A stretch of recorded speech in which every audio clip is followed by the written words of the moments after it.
100% judío. Él guardaba el sábado, el día de reposo, leía la Torá en hebreo y festejaba las fiestas judías en el templo de Jerusalén. Incluso sus primeros seguidores también eran judíos. ¿Cómo es posible que la fe que lleva hoy su nombre sea tan distinta a la religión que él mismo practicó? Bueno, esto no fue un accidente, fue una separación profunda, construida sobre 7 diferencias, una más intensa que la otra, y las veremos a todas en este video, comenzando con la pregunta más explosiva de todas: ¿quién es Jesús en realidad? Y aquí no hay punto medio, amigos, porque para el judaísmo Jesús de Nazaret fue un hombre, un rabino, un maestro, quizás un profeta. Dijo cosas bastante sabias y al parecer hizo algunos prodigios y señales increíbles, pero al final del día solamente fue un hombre, porque la idea de que un hombre pueda ser Dios encarnado es una blasfemia. El mandamiento más importante del judaísmo, la oración del Shema, es la base de toda su fe. Escucha,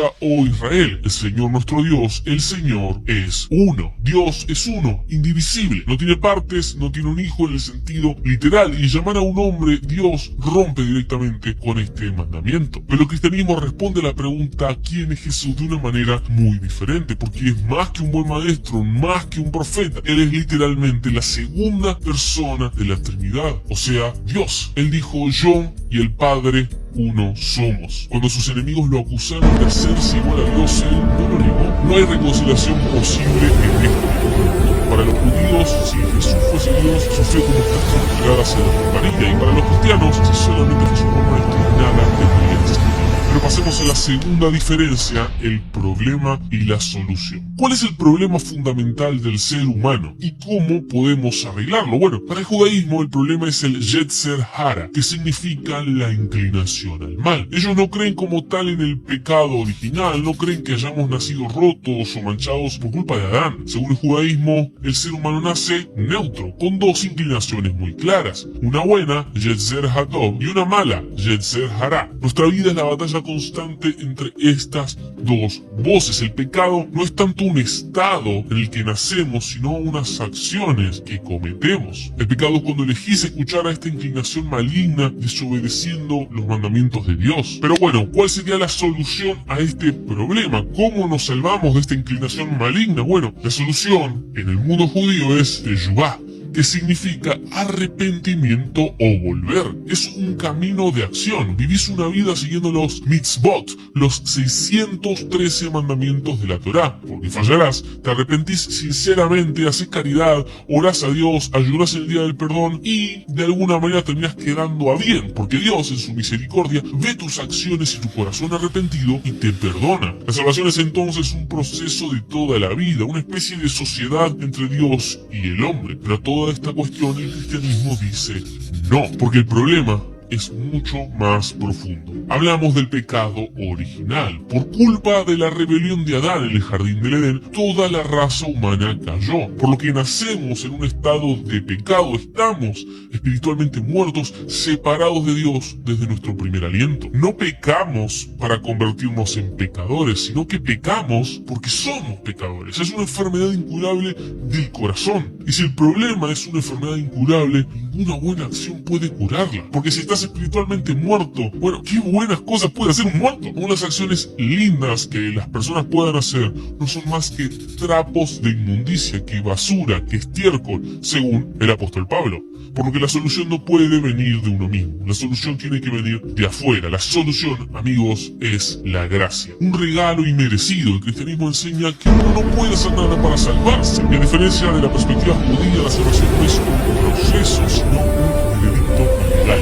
Ocurre en la corte celestial, donde Dios, como juez, te declara no culpable. No porque seas inocente, sino porque la justicia perfecta de Cristo, de Jesús, es acreditada a tu cuenta a través de la fe. Es un intercambio divino. En el judaísmo te salvás haciendo, pero en el cristianismo te salvás creyendo lo que ya hizo Jesús. Eso nos lleva, amigos, al conflicto central, porque Jesús es conocido como el Cristo, que significa Mesías. Y esta es la diferencia que lo explica todo, amigos, porque para el judaísmo el Mesías, Mashiach, aún no ha venido. Su creencia se basa en un conjunto muy claro de profecías. El Mesías debe ser un líder humano, un hombre descendiente directo del rey David y no Dios. Y su trabajo es claro, físico y visible. El Mesías debe cumplir como mínimo con 4 tareas. Primero, debe reunir a todos los exiliados judíos de regreso a la tierra de Israel. Segundo, debe reconstruir el templo físico en Jerusalén. Tercero, debe traer la paz mundial terminando con todas las guerras. Y cuarto, debe hacer que todas las naciones del mundo reconozcan y adoren al único Dios de Israel. Para el judaísmo esto es un simple checklist, por lo que cuando ven la vida de Jesús de Nazaret, lo que ven es 0 de 4, porque Jesús no reunió a los exiliados, tampoco reconstruyó el templo, no trajo definitivamente la paz mundial y no hizo que el mundo entero adore al Dios de Israel. Por lo que bajo esta lógica Jesús falló la prueba, no pasó el examen y por ende no puede ser el Mesías. Ahora, ¿qué tiene para decir el cristianismo a esta cuestión? Bueno, el cristianismo responde diciendo que el problema no es Jesús, sino que solo está leyendo la mitad de las profecías. Los cristianos afirman que los rabinos de la época se estaban enfocando correctamente en las profecías del rey Mesías, pero estaban ignorando por completo un segundo conjunto de profecías más oscuras y más tristes que se referían al siervo sufriente, al Mesías sufriente. Los cristianos señalan directamente el capítulo 53 del profeta Isaías, un pasaje escrito 700 años antes de Jesús que no describe a un rey en su trono, sino un hombre sufriendo, un hombre despreciado y desechado entre los demás, un hombre herido por nuestras rebeliones y molido por nuestros pecados, un hombre que fue llevado como cordero al matadero. Para el cristianismo este es el misterio central. ¿Cómo podía el Mesías al mismo tiempo ser un rey conquistador y un siervo sufriente al mismo tiempo?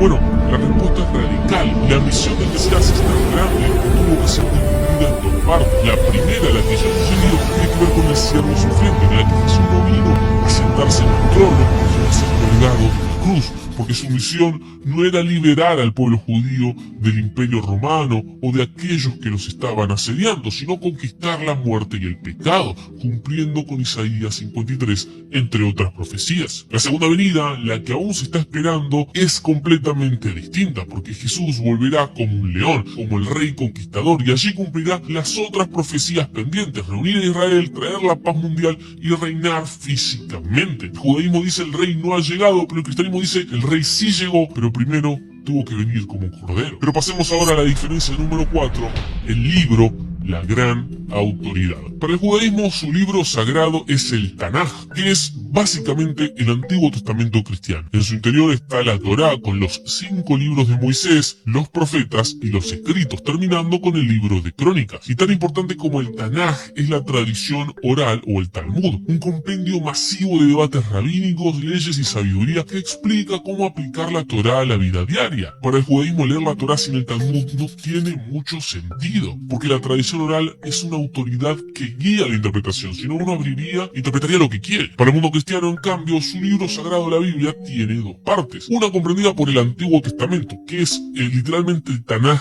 hebreo, pero eso no es el final, porque luego llega el Nuevo Testamento, los Evangelios, las cartas del apóstol Pablo y mi libro favorito, Apocalipsis. El Antiguo Testamento sería como la promesa, mientras que el Nuevo es el cumplimiento de esa promesa y esas profecías. Es la historia de cómo Jesús cumplió cada predicción hecha por los profetas. El Nuevo Testamento es el lente a través del cual los cristianos leen el Antiguo. Pero de cualquier manera, dentro de estos libros se encuentra lo que para mí es una de las diferencias más increíbles, que tienen que ver con el pueblo y la tierra. Esta es bastante importante, amigos, porque para el judaísmo el pueblo elegido es literalmente Israel, una familia, descendencia física de Abraham, Isaac y Jacob, una etnia, una cultura, una nación. Sos judío porque tu mamá era judía. El lugar sagrado es la ciudad de Jerusalén, específicamente el monte del templo, donde se encuentra el muro de los lamentos, el último vestigio de aquel lugar donde el judaísmo podía adorar. Allí actualmente los ortodoxos rezan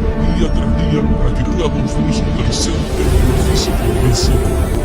Para el cristianismo, en cambio, el pueblo elegido es la iglesia, una familia espiritual. El cristianismo, a través del Nuevo Testamento, enseña que la promesa original a Abraham no era solo sobre su sangre, sino sobre su fe. Por lo que cualquiera, judío, griego, romano, latino, peruano, cualquier cualquiera que pone su fe en Jesús puede ser injertado en el árbol de la familia de Israel, adoptado. Y el lugar sagrado ya no es más un edificio. Jesús dijo, destruyan este templo y en 3 días lo levantaré. Los evangelios nos explican que él no hablaba de ese edificio puntual, sino de su propio cuerpo, el templo de Dios. Para el cristiano es entonces el cuerpo del creyente. Pero entonces, ¿qué pasa con el moderno Estado de Israel? Con ese que vemos en las noticias todos los días. ¿Cómo quedamos con eso? Bueno, acá irónicamente ambas fes ven un milagro, pero un milagro que anuncia cosas opuestas. Para el judaísmo, el Estado de Israel es el cumplimiento de profecías, el comienzo de la redención, el primer paso. Es Dios reuniendo a los exiliados de toda la tierra, preparando el escenario para que el verdadero Mesías, este rey político, venga por fin. Para el cristianismo, especialmente para el mundo protestante o evangélico del cual yo soy parte, el Estado de Israel también es un milagro. Es el cumplimiento de la profecía, pero lo ven como una señal muy clara de que el fin de los tiempos se acerca. Es el reloj profético de Dios que se detuvo en el año 70 después de Cristo y que se reactivó en el año 1948, desde que Israel fue dispersado hasta que fue refundado. Es la señal de que el mundo se está preparando, no para la primera venida del Mesías, sino para la segunda venida de Cristo. Ambos ven la misma señal, unos dicen ya viene y otros dicen ya vuelve. Pero de cualquier forma hay una diferencia fundamental que todavía no hemos hablado, amigos, que es la siguiente en nuestra lista, el más allá. ¿Qué pasa después? ¿A dónde vamos cuando morimos? Bueno, si le preguntas a un rabino, la respuesta va a ser algo compleja, porque el Tanaj es bastante impreciso sobre la vida después de la muerte. Se enfoca casi al 100% en esta vida, en este plano. Sin embargo, existe el concepto de Olam Haba, una futura resurrección de los muertos, pero hay demasiado debate alrededor y pocas definiciones. No hay un cielo o infierno claros y detallados como en otras religiones. El foco definitivamente del Antiguo Testamento es lo que sucede en esta vida. El cristianismo, por otro lado, es muy claro y específico. El Nuevo Testamento está lleno de descripciones del más allá. Hay un cielo, un lugar de gloria eterna en la presencia de Dios, y hay un lugar de separación eterna de Él. Para el cristianismo, las decisiones que tomás en esta vida determinan tu eternidad. Es un punto central de toda la fe. Destinos diferentes, vidas diferentes, libros distintos. Todo esto que hemos visto está edificado sobre una fractura final fundamental. La razón por la que el cristianismo tuvo que convertirse en la diferencia número 7, la ley y el sacrificio. Acá es donde todo colapsa, amigos, donde todo termina chocando y tiene sentido. Pero estoy un poco emocionado, así que déjenme calmarme y vamos por partes. Como vimos, para el judaísmo, la Torá tiene 613 mandamientos que guían la vida. La ley es eterna y nunca cambiará. El corazón de esa ley estaba en el templo. ¿Por qué? Porque en el templo sucedían los sacrificios de animales. Y acá préstame toda tu atención. Si vos infringías uno de estos mandamientos, la ley de Moisés del libro sagrado del judaísmo era muy clara. Tenías que llevar un cordero al templo, poner tus manos sobre su cabeza, transferir tu pecado y el animal era sacrificado. Su sangre era derramada en tu lugar para poder cubrir tu pecado. Pero ¿qué pasó cuando los romanos destruyeron el templo en el año 70? Bueno, los sacrificios se detuvieron. El judaísmo rabínico brillantemente se adaptó. Reemplazó los sacrificios de sangre con la oración, arrepentimiento y buenas obras. El judaísmo moderno hoy es una fe que no tiene sacrificios de sangre involucrados. Pero el cristianismo toma una ruta muy distinta. Dice, el templo fue destruido porque su trabajo había terminado. Porque escuchen esto, todo este sistema de sacrificios de animales era una sombra, una flecha apuntando hacia el futuro. Porque nunca quitó realmente el pecado, sino que lo cubrió temporalmente. Esta sombra señalaba un sacrificio final y perfecto. Unos 40 años antes de que el templo fuera destruido, Juan el Bautista vio a Jesús de Nazaret y gritó, he aquí el Cordero de Dios que quita el pecado del mundo. La muerte de Jesús no fue un accidente, no fue el martirio de un buen maestro, no fue los romanos haciendo, no, nada de eso. Fue el último sacrificio, el único sacrificio perfecto, el Cordero sin mancha muriendo por todos los pecados de la humanidad, el único que no solo cubre el pecado, sino que lo quita para siempre. El judaísmo es una fe que espera que vuelva al templo y que los sacrificios se reanuden. El cristianismo es una fe que dice, ya no hay más necesidad, el sacrificio perfecto fue consumado. Amigos, un rabino y un pastor leen el mismo versículo de Isaías 53 y ven cosas distintas. Uno ve al pueblo de Israel sufriendo por las naciones, el otro ve a Jesús colgado en la cruz. Pero es fácil enfocarse en un video como este solamente en lo que nos separa, y al hacerlo corremos el peligro, sobre todo nosotros los cristianos, de olvidar la conexión más profunda. El apóstol Pablo, quien fue un fariseo judío, se convirtió en el apóstol cristiano más influyente. Su imagen poderosa para describir la relación entre Israel y la iglesia. Él dijo que Israel es el olivo original, la raíz santa cultivada por Dios, y que los cristianos no judíos, o sea, la mayoría para nosotros somos ramas de un olivo silvestre injertadas en ese árbol. Pablo nos advierte: no te jactes contra las ramas, recuerda que no sustentas tú a la raíz, sino la raíz a ti. El cristianismo no existiría sin el judaísmo, es la raíz, y no podemos entender nuestro Nuevo Testamento sin el Tanaj, sin el Antiguo. No podemos entender a nuestro Salvador sin comprender el pueblo del que Él vino. Hoy más que nunca el mundo está lleno de odio que nace de la ignorancia, por lo que la pregunta final no es cómo podemos estar de acuerdo, porque la verdad es que tenemos diferencias muy importantes, sino la pregunta final es cómo podemos entendernos. Pero hey, si querés saber qué piensa el Islam, la tercera religión abrámica, sobre Jesús de Nazaret, mira este video inmediatamente.